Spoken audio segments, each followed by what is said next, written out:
जय हिंद साथियों स्वागत करता हूं आप सभी का अपने यूट्यूब चैनल पर। साथियों, आज इस वीडियो में हम आपके लिए रेलवे एग्जाम के लिए कुछ महत्वपूर्ण चुनिंदा गोल्डन क्वेश्चन लेकर आए हैं जो आपके सभी रेलवे एग्जाम के लिए इम्पोर्टेंट होने वाली है।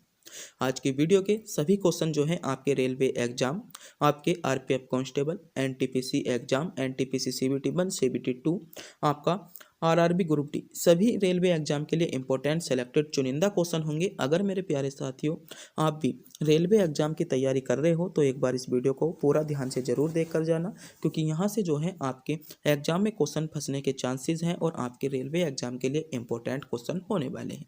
सभी क्वेश्चन जो है आज की वीडियो के आपके प्रीवियस रिसर्च के आधार पर इन क्वेश्चनों को बनाया गया है। प्रीवियस रिसर्च के पेपरों को एनालिसिस करने के बाद इस वीडियो को बनाया गया है। सभी क्वेश्चन इसमें हमने गोल्डन रखे हैं जो आपसे जो है आपकी आगामी परीक्षा रेलवे एग्जाम में आपसे पूछे जा सकते हैं। तो मेरे प्यारे साथियों, अगर आपका भी रेलवे का कोई भी एग्जाम है तो एक बार इस वीडियो को अपने एग्जाम से पहले जरूर देख कर जाना। तो बिना टाइम गवाए करते हैं वीडियो को स्टार्ट। पहला क्वेश्चन देखते हैं। पहला क्वेश्चन है आपका, निम्नलिखित में से कौन सा कथन सही है। तो इनमें आपको चार विकल्प दिए गए हैं, इनमें आपको बताना है कौन सा कथन आपका कथन सही है। ये क्वेश्चन आपसे आरआरबी ग्रुप डी 2022 में आपसे क्वेश्चन पूछा गया था। तो इसमें जो दिए गए हैं आपके देश दिए गए हैं और उनकी राजधानी दी गई है। आपको बताना होगा इनमें से आपका कौन सा कथन सही हो जाएगा। तो यहाँ पर जर्मनी की जो राजधानी होती है आपकी बर्लिन होती है, ये बिल्कुल सही बात है। यहाँ पर जो आपका दिया गया है सी विकल्प आपका करेक्ट जवाब दिया गया है, यानी यहाँ पर सी विकल्प आपका सही जवाब बनेगा जिन बच्चों ने विकल्प सी को चुना है।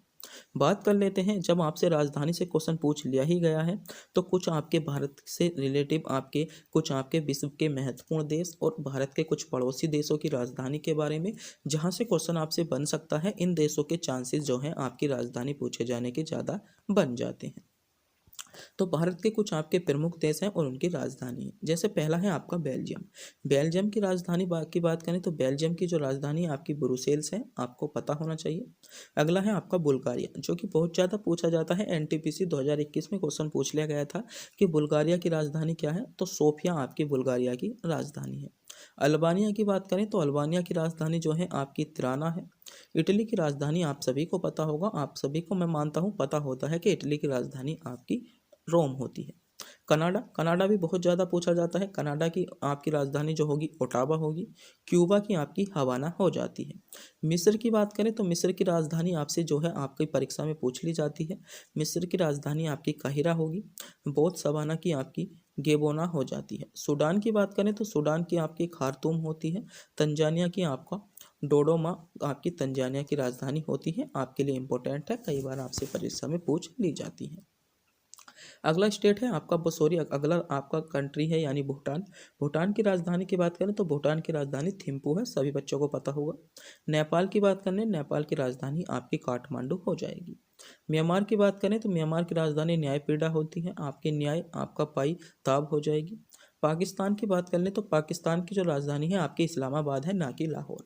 अधिकांश बच्चे यहाँ पर गलती कराते हैं। ये क्वेश्चन 2000 आपसे 21 एनटीपीसी में क्वेश्चन पूछा गया था और यहाँ पर एक विकल्प दिया गया था लाहौर, जिसमें से अधिकांश बच्चों ने जो चुना था लाहौर को चुना था, जिनका गलत जवाब हो गया है। तो आपको ध्यान रखना है, यहाँ पर जो पाकिस्तान की राजधानी है आपकी इस्लामाबाद है, ना कि लाहौर। आपको यहाँ पर बने रहना है। अगला है आपका अफगानिस्तान। अफगानिस्तान की राजधानी आपकी काबुल है। चीन की बात करें तो चीन एक भारत का पड़ोसी देश है जिसकी राजधानी बीजिंग हो जाएगी। श्रीलंका की बात करें तो आपकी कोलंबो होंगी और कहीं कहीं पर आपको श्री जयवर्धनपुरम पोर्टे दी जाती है। अगर आपको श्री जयवर्धनपुरम पोर्टे दी गई है तो ये जो है आपके क्या है, ये आपकी श्रीलंका की राजधानी बिल्कुल करेक्ट जवाब होगा। ईरान की बात करें, ईरान की राजधानी तेहरान है। ईरान की बात कर रहे तो ईरान की राजधानी बगदाद हो जाती है। इंडोनेशिया की भी बहुत ज़्यादा पूछ ली जाती है। आपसे एनटीपीसी में क्वेश्चन पूछा गया था सीबीटी 2 में कि इंडोनेशिया की राजधानी क्या है, तो आपकी जकार्ता आपकी जो है इंडोनेशिया की राजधानी है। तो ये कुछ आपके महत्वपूर्ण देश हैं जहाँ से आपकी रिपीट ये राजधानी रिपीट होती हैं। ये आपकी सेलेक्टेड राजधानियाँ हैं, ये आपकी रेलवे एग्जाम में बार बार रिपीट होती हैं। तो आपको रेलवे एग्जाम से पहले इन राजधानियों के बारे में भी पता होना चाहिए। इससे पहले मेरे प्यारे साथियों, अगर आप भी हमारे चैनल पर नए हो, चैनल को सब्सक्राइब, वीडियो को लाइक नहीं किया है वीडियो को लाइक, अपने दोस्तों के पास वीडियो को शेयर करना ना भूलें, क्योंकि हम जो है आपसे जीके जीएस से रिलेटिव इंपॉर्टेंट क्वेश्चन फैक्ट लेकर आते हैं। अगर मेरे प्यारे साथियों आपको हमारे चैनल को सब्सक्राइब करेंगे तो आपका किसी भी प्रकार का कोई पैसा नहीं जाता, ना ही हमको मिलता है। बस हम इससे मोटिवेट होते हैं और आपके लिए सिलेक्टेड से सिलेक्टेड इंपॉर्टेंट गोल्डन क्वेश्चन लाने की कोशिश करते रहते हैं, जिससे आपको सीधे आपकी परीक्षा में क्वेश्चन देखने को मिले। तो मेरे प्यारे साथियों एक बार चैनल को सब्सक्राइब करना बनता है। अगला क्वेश्चन देखते हैं। अगला क्वेश्चन है आपका दीनदयाल उपाध्याय ग्राम आपका ज्योति योजना की शुरुआत कब हुई? तो ये क्वेश्चन जो है आरपीएफ एसआई 2024 में आपसे क्वेश्चन पूछा जा चुका है। तो आपको पता होना चाहिए दीनदयाल उपाध्याय जो आपकी ग्राम ज्योति योजना है, इसकी शुरुआत जो की गई थी मेरे प्यारे साथियों 25 जुलाई 2015 को की गई थी। 25 जुलाई 2015 आपको विकल्प ए में दिया गया है, यानी ए विकल्प यहाँ पर आपका करेक्ट जवाब होगा। जिन बच्चों ने विकल्प ए को चुना है, सही चुना है, ए विकल्प यहाँ पर आपका करेक्ट जवाब बन जाता है। बात कर लेते हैं कुछ महत्वपूर्ण योजनाओं से रिलेटिव जो अब तक जो है आपसे रेलवे एग्जाम में पूछी गई हैं। 2021 में आपसे एनटीपीसी में पूछी गई थी, आपसे ग्रुप डी 2022 में पूछी गई थी और आपसे आरपीएफ एसआई 2024 में भी आपकी कुछ योजनाएं रिपीट हुई हैं। एक योजना एएलपी में रिपीट हुई थी। तो आपको पता होना चाहिए इन योजनाओं के बारे में कि रेलवे कहाँ से ज़्यादा क्वेश्चन पूछा जाता है, कौन कौन सी योजना जो है रेलवे एग्जाम में रिपीट होती रहती हैं। आपके लिए इंपॉर्टेंट और गोल्डन चुनिंदा फैक्ट हो जाएंगे। तो देख लेते हैं कुछ योजनाओं के बारे में। पहली है आपकी प्रधानमंत्री आवास योजना। प्रधानमंत्री आवास योजना आपकी एनटीपीसी में पूछी गई है। तो 25 जून 2015 को प्रधानमंत्री आवास योजना की आपकी शुरुआत की गई थी। अमृत की योजना की बात करें तो इसकी शुरुआत आपकी 25 जून 2015 को की गई। डिजिटल इंडिया मिशन की बात कर लें तो डिजिटल इंडिया मिशन की शुरुआत 1 जुलाई 2015 को की गई थी। स्किल इंडिया मिशन की बात करें तो स्किल इंडिया मिशन की शुरुआत आपका 15 जुलाई 2015 को की गई, आपको पता होना चाहिए। वन धन योजना की शुरुआत आपकी 14 अप्रैल 2018 को की गई थी। ये क्वेश्चन आपसे ग्रुप डी में क्वेश्चन पूछा जा चुका है। भारत नेट योजना की बात करें आपका इसकी शुरुआत जो की गई थी 13 नवंबर 2017 को की गई थी। राष्ट्रीय पोषण मिशन की बात करें तो इसकी शुरुआत आपकी 30 नवंबर 2017 को की गई थी। पीएम किसान सम्मान निधि योजना की बात करें तो मेरे प्यारे साथियों पीएम किसान सम्मान निधि योजना की शुरुआत आपकी 24 फरवरी आपकी 2019 को की गई, आपको ध्यान रखना। प्रधानमंत्री उज्ज्वल योजना की जो शुरुआत की गई थी 1 मई 2016 को प्रधानमंत्री उज्ज्वल योजना की शुरुआत की गई। आपका उड़ान योजना की बात करें इसकी शुरुआत आपकी 27 अप्रैल 2017 में की गई। और वन रैंक आपका वन पेंशन योजना की शुरुआत आपकी 7 नवंबर 2015 को की गई। ये क्वेश्चन जो है आरआरबी ग्रुप डी 2022 में आपसे क्वेश्चन पूछा जा चुका है। तो ये कुछ आपके महत्वपूर्ण चुनिंदा इंपॉर्टेंट योजनाएं और उनसे संबंधित क्वेश्चन है जहाँ से रिलेटिव आपसे क्वेश्चन बन सकते हैं। आपको आपकी परीक्षा के लिए इनकी याद होना चाहिए। अगला क्वेश्चन है आपका अर्जुन पुरस्कार की शुरुआत किस वर्ष में की गई थी? तो क्वेश्चन आपसे पूछा गया है अर्जुन पुरस्कार की शुरुआत आपकी किस वर्ष में की गई थी? तो अर्जुन पुरस्कार की जो शुरुआत की गई मेरे प्यारे साथी पता होना चाहिए आपकी 1961 में की गई थी। 1961 आपको विकल्प सी में दिया गया है, यानी सी विकल्प इसमें आपका करेक्ट जवाब हो जाएगा जिन बच्चों ने विकल्प सी को चुना है। तो बात कर लेते हैं कुछ आपके महत्वपूर्ण पुरस्कार सम्मान स्थापना वर्ष के बारे में जहाँ से क्वेश्चन आपसे बन सकता है। पहला है आपका अगर आपसे क्वेश्चन पूछ लिया जाए कि भारत रत्न की शुरुआत कब की गई, तो भारत रत्न की शुरुआत आपकी 1954 में की गई। बात है अगला है परमवीर चक्र। परमवीर चक्र की बात करें तो परमवीर चक्र की शुरुआत 1950 में की गई। अशोक चक्र की बात करते हैं तो अशोक चक्र की शुरुआत 1952 में की गई थी। पद्म विभूषण की बात करें इसकी शुरुआत 1954 में की गई थी। ये क्वेश्चन आपसे पूछा जा चुका है कि पद्म विभूषण की शुरुआत कब की गई, तो 1954 में की गई थी। पद्म भूषण की बात करें तो इसकी शुरुआत 1954 में की गई थी। पद्म श्री की शुरुआत की बात करें तो इसकी शुरुआत 1954 में आपकी की गई थी। सर्वोत्तम जीवन रक्षक आपके पदक की बात करें 1961 में शुरुआत की गई। आपका उच्चतम जीवन रक्षक पदक की बात कर लें 1961 में इसकी शुरुआत की गई थी। जीवन रक्षक पदक की जो शुरुआत की गई थी 1961 में की गई थी। शौर्य चक्र की शुरुआत आपकी 1952 में की गई, आपके लिए सिलेक्टेड हो जाएगा। वीर चक्र की बात कर लेते हैं। वीर चक्र की शुरुआत आपकी 1947 में की गई और व्यास सम्मान की शुरुआत यानी स्थापना बोल सकते हैं 1991 में की गई थी। सरस्वती सम्मान की बात करें तो सरस्वती जो सम्मान था इसकी शुरुआत जो की गई थी आपकी 1991 में की गई थी, आपके लिए इंपॉर्टेंट है। ज्ञानपीठ पुरस्कार देखते हैं। ज्ञानपीठ पुरस्कार की शुरुआत आपकी 1961 में की गई थी। दादा साहेब फाल्के पुरस्कार, ये क्वेश्चन आपसे ग्रुप डी 2022 में क्वेश्चन पूछा गया था कि दादा साहेब फाल्के पुरस्कार की शुरुआत कब की गई, तो आपकी 1969 में की गई, आपके लिए इंपॉर्टेंट है, आपको पता होना चाहिए। अर्जुन पुरस्कार की बात करें, अर्जुन पुरस्कार की शुरुआत आपकी 1961 में की गई थी। यहीं पर द्रोणाचार्य पुरस्कार की बात करें तो इसकी शुरुआत आपकी 1985 में की गई। ध्यानचंद्र पुरस्कार की जो शुरुआत की गई 2002 में की गई। तो ये कुछ आपके महत्वपूर्ण पुरस्कार हैं, उनके स्थापना वर्ष है। कई बार यहाँ से क्वेश्चन पूछ लिया जाता है, अधिकांश बच्चों को नहीं पता होता, अधिकांश बच्चे इन क्वेश्चनों को गलत कर आते हैं। तो आप जो है आपको सबसे अलग बनना है, तो आपको इनको याद करना होगा। एक बार इन्हें फिर से दोहरा लीजिएगा या आप स्क्रीनशॉट लेकर भी रख सकते हैं। ये आपको सीधे आपके कम टाइम में ही आपको याद हो जाएंगे अगर आप इनको एक बार और दोहरा लेते हो तो।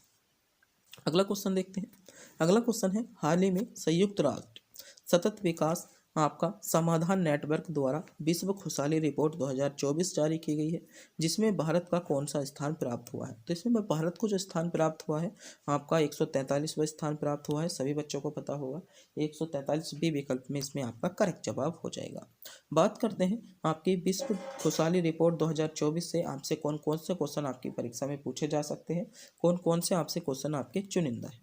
तो पहले तो आपसे क्वेश्चन पूछा जा सकता है, इस सूचकांक में जो है फिनलैंड लगातार 7वें वर्षों में शीर्ष पर रहा है। तो क्वेश्चन आपसे पूछा जा सकता है, विश्व खुशहाली या प्रशंसा रिपोर्ट सूचकांक के अनुसार जो है पहले स्थान पर कौन रहा है, तो आपका फिनलैंड रहा है। ये क्वेश्चन आपसे पूछा जा सकता है। इसके पश्चात जो रहे हैं आपके डेनमार्क रहा है, आइसलैंड रहा है, स्वीडन रहा है और इजराइल इसके पश्चात रहा है। अगर क्वेश्चन पूछ लिया जाए कि सबसे आपका लास्ट में कौन रहा है, तो अफगानिस्तान रहा है। ये क्वेश्चन भी आपसे पूछा जा सकता है। आपसे क्वेश्चन बन सकता है कि विश्व प्रशंसा या आपकी विश्व खुशहाली रिपोर्ट के अनुसार सबसे अंतिम स्थान पर कौन सा देश आया है, तो वह आपका अफगानिस्तान आया है।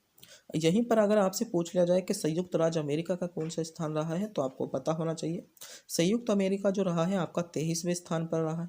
और कनाडा की बात कर लें तो कनाडा आपका जो रहा है 15वें स्थान पर आपका कनाडा रहा है। ब्रिटेन की बात कर लेते हैं, ब्रिटेन आपका 20वें स्थान पर रहा है।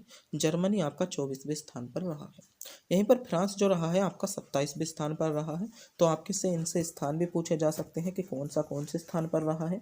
जैसे फ्रांस कौन से स्थान पर रहा है, जर्मनी कौन से पर रहा है, ब्रिटेन कौन से पर रहा है और आपका कनाडा कौन से स्थान पर रहा है। तो ये क्वेश्चन भी आपसे पूछे जा सकते हैं, आपको पता होना चाहिए।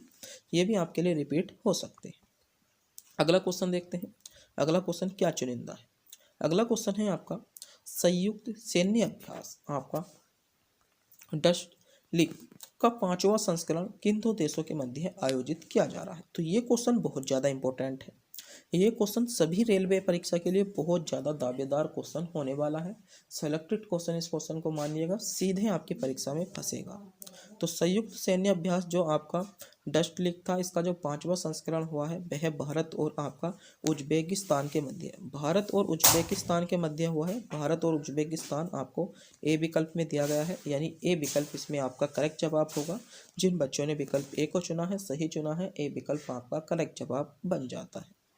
बात कर लेते हैं कुछ महत्वपूर्ण आपके युद्धाभ्यास जो आपसे एनटीपीसी 2021 में रिपीट हुए थे, आपसे ग्रुप डी 2022 में रिपीट हुए थे और आपकी परीक्षा के लिए गोल्डन हो जाते हैं। जैसे पहला है आपका संप्रीति। संप्रीति जो होता है मेरे प्यारे साथियों बांग्लादेश के मध्य होता है। हैंड इन हैंड की बात कर लें, ये आपके चीन, भारत और चीन के मध्य होता है। शक्ति की बात कर लें, ये भारत और फ्रांस के मध्य होता है। गरुण शक्ति जो होता है भारत और इंडोनेशिया के मध्य होता है। प्रबल आपका दोस्तायक की ये आपका कजाकिस्तान के मध्य होता है। खंजर की बात कर लें, ये भारत और किर्गिस्तान के मध्य होता है। आपका लामी तियो की बात करें, ये आपका सेशेल्स और भारत के बीच होता है। सूर्य किरण जो कि बहुत ज़्यादा इंपॉर्टेंट है, सूर्य किरण युद्ध अभ्यास। सूर्य किरण जो मेरे प्यारे साथी युद्ध अभ्यास होता है वह आपका भारत और नेपाल के बीच होता है, आपको पता होना चाहिए। अगला है आपका अननागा कि ये जो होता है भारत और ओमान के बीच होता है। मिस्र शक्ति जो होता है, मित्र शक्ति, मित्रता हमारी श्रीलंका के साथ है, तो भारत और श्रीलंका के बीच होता है। मैत्री युद्ध अभ्यास की बात करें, ये आपका थाईलैंड के साथ होता है। अजय की बात करें, ब्रिटेन के साथ होता है। ब्रज प्रहार आपका संयुक्त राज्य अमेरिका और भारत के मध्य होता है। मालदीव के मध्य भी आपका एक युद्ध अभ्यास होता है जिसके बारे में आपको पता होना चाहिए। ये भी आपके लिए सेलेक्टेड है, चुनिंदा है, गोल्डन क्वेश्चन है, आपसे यहाँ से भी क्वेश्चन बन सकता है। अगला क्वेश्चन देखते हैं। अगला क्वेश्चन है आपका आइन ए अकबरी के लेखक हैं? तो क्वेश्चन पूछा गया है, आपको पता होना चाहिए आपके कौन है, अबुल फजल है। अबुल फजल बी विकल्प में आपका इसका सही जवाब होगा। तो बात करते हैं 20 आपकी ऐसी महत्वपूर्ण पुस्तकों के बारे में जहां से क्वेश्चन आपसे बना है आपकी परीक्षा यानी रेलवे परीक्षा के लिए। ये पुस्तक इंपॉर्टेंट है, आप इन्हें याद करके जाइएगा, यहाँ से ही क्वेश्चन आपकी परीक्षा में फंस जाएगा। जैसे पहली पुस्तक है आपके अकबरनामा। अकबरनामा के लेखक कौन है? आपके अबुल फजल हो जाएंगे। दूसरी पुस्तक है अष्टाध्यायी के लेखक आपके पाणिनि हो जाते हैं। इंडिका के पुस्तक आपके जो लेखक है मैगस्थनीज हो जाते हैं। कामसूत्र की बात करें, कामसूत्र के लेखक जो होंगे बादशाह होंगे। राजतरंगिणी के लेखक आपके कल्हड़ हो जाते हैं। ये इंपॉर्टेंट है, स्पीड पोस्ट आपके शोभा डे होंगे, आपको ध्यान रखना है। आईने अकबरी के लेखक आपके अबुल फजल होंगे। आपका डिवाइस आपके लाइफ के बात करें तो आपका शिवनंद हो जाते हैं। इंटरनल इंडिया इनके इम्पोर्टेंट है, आपकी इंदिरा गांधी इसकी लेखक थी। माई ट्रूथ की लेखक कौन थी? तो इंदिरा गांधी ही थी। मिलनो उपनिषद की बात करें तो आपके लिए इम्पोर्टेंट है मिलनो द पन्हे की, ये जो आपके नागसेन थे। आपका शाहनामा जो कि अब तक की सबसे महत्वपूर्ण पुस्तक, लगभग आपकी 5 से 6 बार आपकी आरआरबी एग्जाम में पूछी गई है। शाहनामा, तो शाहनामा किसकी पुस्तक है? शाहनामा आपकी फिरदौसी की है, आपको ध्यान रखना है। बाबरनामा आपकी बाबर की हो जाएगी। अर्थशास्त्र जो कि एक महत्वपूर्ण पुस्तक है, आपसे पूछ ली जाती है कि अर्थशास्त्र के लेखक कौन थे? तो चाणक्य जो थे अर्थशास्त्र के लेखक थे, आपको पता होना चाहिए। हुमायूं नामा की बात करें तो हुमायूं नामा के जो लेखक हैं आपके गुलबदन बेगम है, आपके लिए इंपॉर्टेंट हो जाएगा। विनय पत्रिका आपके तुलसीदास द्वारा लिखित है। गीत गोविंद आपका जयदेव द्वारा लिखी गई है। बुद्ध चरित्रम की बात करें, ये आपके अश्वघोष द्वारा है। यंग इंडिया महत्वपूर्ण पुस्तक है। आरआरबी ग्रुप डी 2022 में क्वेश्चन पूछा गया था यंग इंडिया, तो यंग इंडिया किसकी है? आपकी महात्मा गांधी की है। माल गुड्डी डेज जो है आर के नारायण की पुस्तक हो जाती है। तो ये कुछ आपके महत्वपूर्ण पुस्तकें हैं, उनके लेखक हैं जिनके बारे में पता होना चाहिए। यहाँ से क्वेश्चन भी आपसे आरआरबी एग्जाम में पिछले साल देखने को बने थे। अगला क्वेश्चन देखते हैं। अगला क्वेश्चन है उत्तराखंड जो कि भारत का 27वां राज्य बना, इसका गठन कब हुआ था? तो उत्तराखंड का जो गठन हुआ था 9 नवंबर 2000 को हुआ था और भारत का 27वें राज्य के रूप में बना था। बी विकल्प ये है आपका करेक्ट जवाब हो जाएगा। बात कर लेते हैं कुछ महत्वपूर्ण राज्यों के बारे में, जैसे आंध्र प्रदेश का गठन कब हुआ? ये क्वेश्चन पूछ लिया जाता है। आंध्र प्रदेश का गठन जो हुआ था 1 अक्टूबर 1953 को हुआ था और एनटीपीसी 2021 में क्वेश्चन पूछा भी गया था। अगला है आपको गुजरात की बात कर लें तो गुजरात का गठन जो हुआ था 1 मई 1960 को हुआ था, आपको ध्यान रखना है। नागालैंड की बात करें तो नागालैंड का गठन आपका 1 दिसंबर 1963 को हुआ था। गोवा का बहुत ज़्यादा पूछा जाता है। गोवा का गठन जो हुआ मेरे प्यारे साथियों वह आपका 30 मई आपका 1987 को गोवा का गठन हुआ। छत्तीसगढ़ की बात करें तो छत्तीसगढ़ का जो गठन हुआ था ये 26वां राज्य बना था आपका 1 नवंबर 2000 को छत्तीसगढ़ का गठन हुआ। उत्तराखंड की बात कर लें, उत्तराखंड का गठन 9 नवंबर 2000 को हुआ और 27वां राज्य बना। झारखंड का गठन आपका 28वां राज्य के रूप में 15 नवंबर 2000 को हुआ था। तेलंगाना की बात करें तो तेलंगाना का गठन 29वें राज्य के रूप में 2 जून 2014 को हुआ, आपके लिए इंपॉर्टेंट है, चुनिंदा है, सेलेक्टेड फैक्ट है, आपको पता होना चाहिए। अगला क्वेश्चन है राजा चेल्या समिति का संबंध है। तो राजा चेल्या जो समिति थी इसका संबंध आपका कर सुधार से है, आपको बी विकल्प करेक्ट जवाब होगा। बात कर लेते हैं कुछ महत्वपूर्ण समितियों से लेकर आपकी जो क्वेश्चन आपसे पूछे जा सकते हैं, आपके लिए इंपॉर्टेंट हो जाएंगे। जैसे पहला है आपका स्वामीनाथन समिति, आपकी जो थी जनसंख्या नीति पर आधारित थी। गोस्वामी समिति औद्योगिक आपसे संबंधित थी। चेल्या समिति कर सुधार से संबंधित थी। नरसिन्हा समिति जो थी आपकी बैंक सुधार से संबंधित थी। महाजन समिति आपकी चीनी उद्योग से संबंधित थी। मल्होत्रा जो थी बीमा क्षेत्र में सुधार से संबंधित थी। सहकारिता केंद्र से संबंधित थी और आपकी रंगराजन जो थी भुगतान संतुलन से संबंधित थी, जो आपके लिए इंपॉर्टेंट समितियां थी, आपको इनके बारे में भी पता होना चाहिए। वीडियो अच्छी लगी हो वीडियो को लाइक करें, चैनल पर नए हो चैनल को सब्सक्राइब करें और दोस्तों के पास वीडियो को शेयर जरूर कर दें। तब तक के लिए मिलते हैं अगली वीडियो में।